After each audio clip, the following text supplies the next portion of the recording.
Hi, it's Rachel again.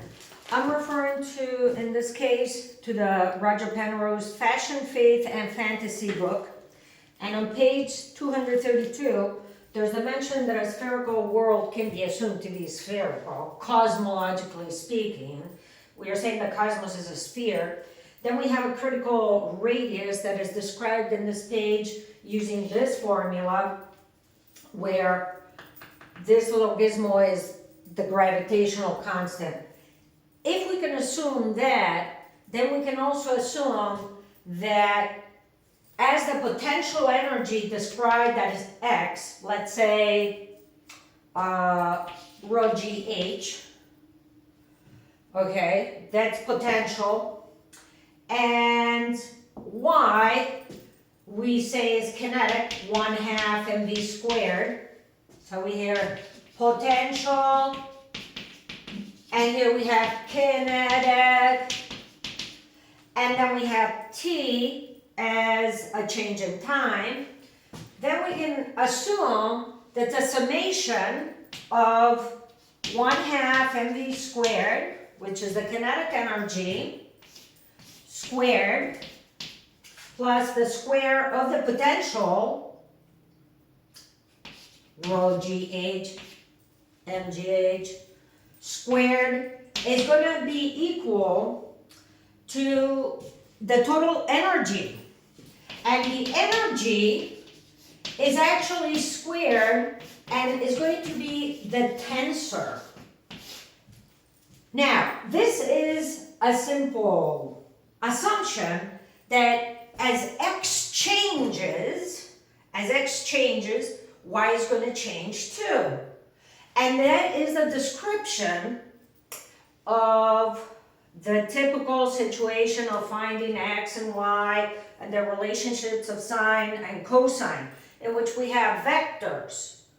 So the relationship here is Pythagorean, and I see that the energy, the total energy, can be calculated as the change of, an increase of, or decrease of, and the relationship of potential,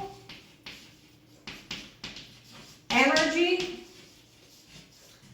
to kinetic energy.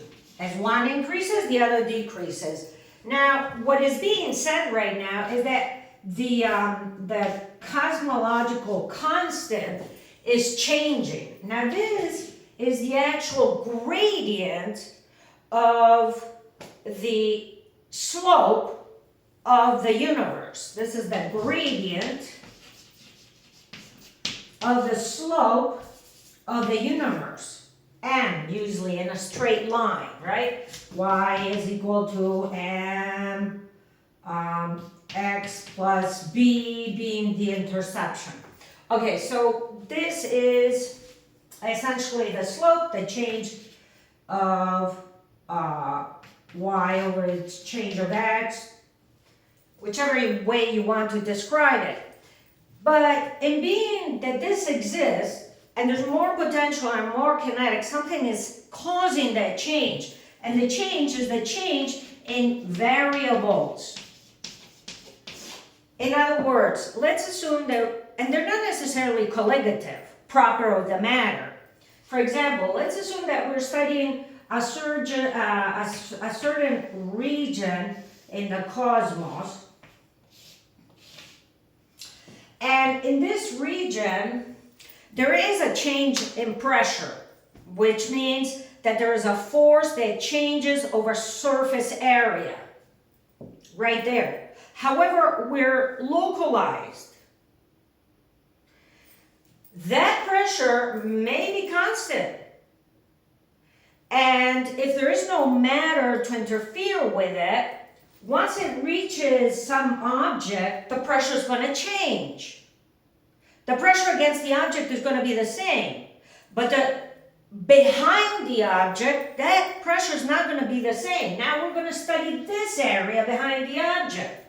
The pressure doesn't exist anymore.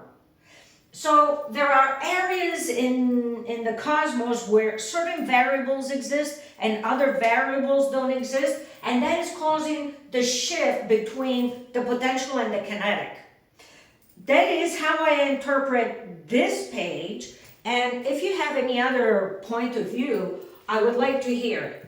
But mainly, as a kinetic and potential change, there's a relationship to the tensor that creates a shift on the gradient, or a gradient in the slope of the universe, a fluctuation. Did I record this?